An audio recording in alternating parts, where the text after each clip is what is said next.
Hi everybody, my name is Jenny Zook and I am going to be sharing a little bit of my story here because I am a real believer in that in order for me to best help you, you need to sort of understand where this all came from and how it started. And I also strongly believe that it is critical for me to be able to share who I actually am, not who you imagine me to be. I think sometimes we show up here and I have a really strong work ethic and, have this desire, this need. I'm going to tell a little bit of the story today to really, show up polished and professional. There's so much, color and chaos and life that has been lived to lead me to that place that I don't often talk enough about. And I think it's a really critical part of how I got here and why I believe so passionately in this mission to help women feel really good in their clothes and in their bodies.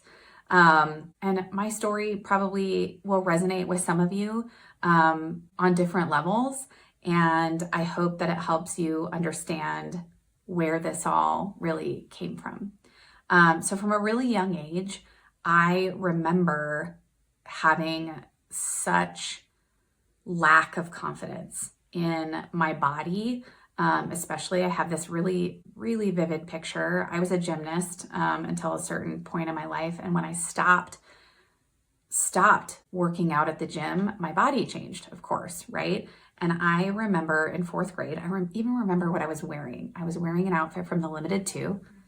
You know what I'm talking about if you're of a certain age. They were blue and white striped shorts and a cute top.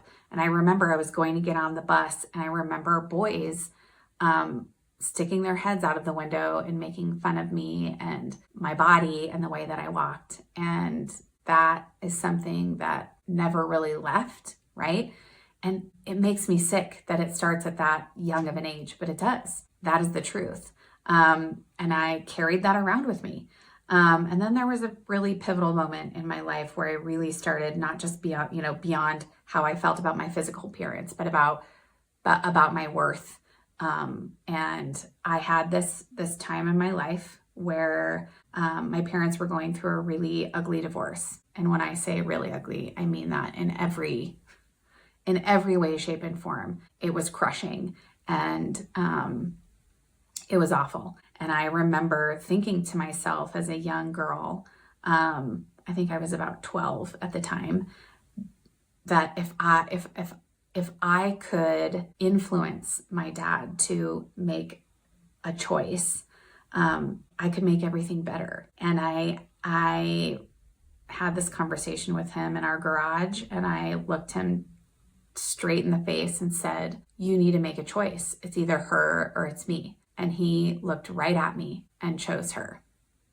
And that put me on a trajectory for a very, very long time in my life, where I was constantly in this battle of proving my worth, of being good enough, of just living in this place where I just never felt like I was getting what I needed. And I sought it out in all of the wrong ways, until I did a lot of work on myself, a lot of therapy. I've healed that relationship with my dad, and that's not what this is about. I think he was doing the best with what he had, and we have healed our relationship, and I have healed myself to get to a place where I know that my worth is not coming from other people. It's coming from in here. And the way that I can best serve myself is knowing that and doing things that continue to fuel that belief. Let's move on to more of the middle of my story and sharing a little bit about, I like to call it perception misconception, because for this middle chunk of my life, I got really good because of what happened when I was younger. I got really good at faking it.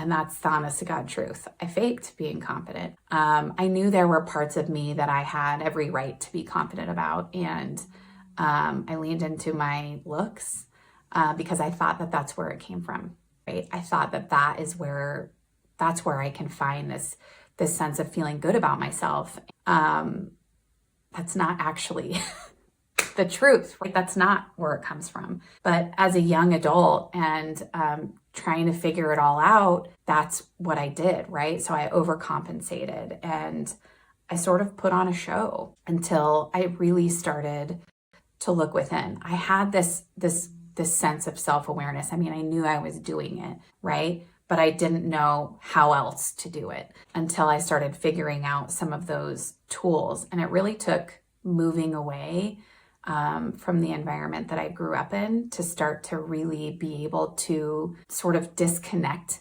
and figure those things out, disconnect from who I was to moving into who I knew I wanted to be. There was a lot of therapy. Thankfully, I found a therapist through a friend of mine who really helped me unearth some of those things and dig in and figure out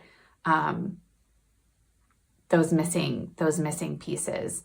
And also kind of during that time, so I was taking that self-awareness to a whole nother level. I was really honing my craft in the classroom, and that gave me a sense of self-worth and self-confidence. And then my mom, I had moved away from Arizona, and my mom was diagnosed with breast cancer.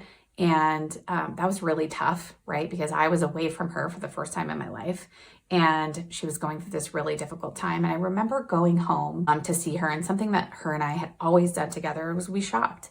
And we just enjoyed that. And I learned a lot about the power of clothes through those experiences. And when I went home to visit her, it was really tough because she'd had a mastectomy and decided not to do reconstruction. And that changed the way that she was seeing herself. And I thought to myself, well, we can do something about that because we know the power of clothes, right? And we shop together and we use those clothes to sort of figure out ways to help her feel more like herself again. And I just remember having this like big aha of like, oh yeah, like this is something we can build on. And this is something that I want to take with me, into this new phase of my life.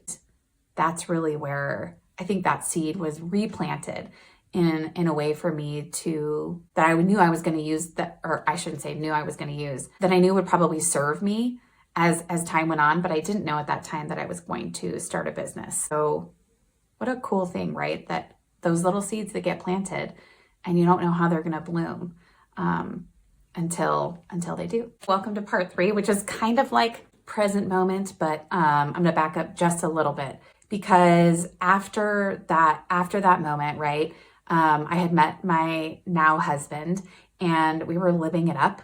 We were having just a great time getting to know each other and dating and traveling. And also during that time, I had this little like spark of that entrepreneurial spirit. And I had a business at the time because I was always the friend. I was always the family member who people called and said, help me get dressed for this thing, or let's go shopping. I need some new stuff.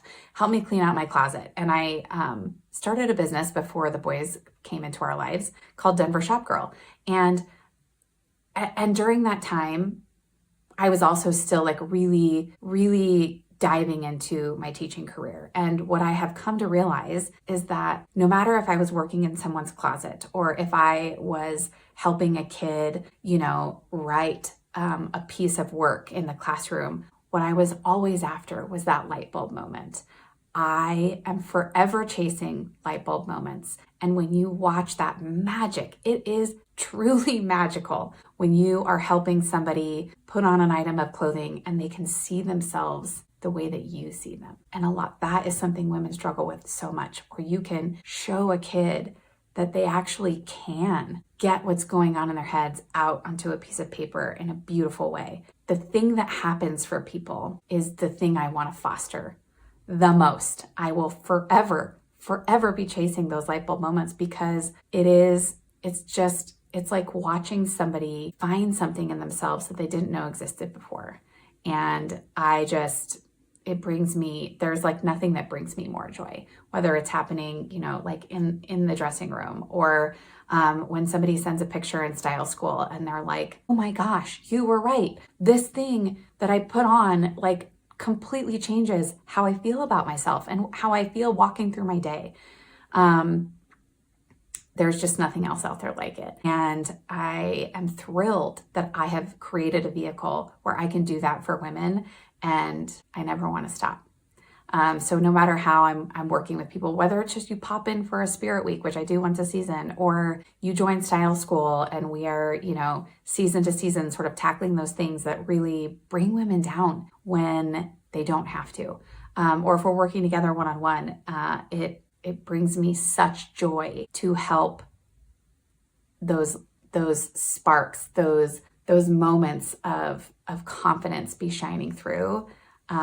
There's nothing else out there like it. And I am just so happy to be in a place where I can bring that to light for women. So that is really full circle story of how I got here and why I'm going to never stop doing what I'm doing, because I love it so, so much, and it fills my heart with joy.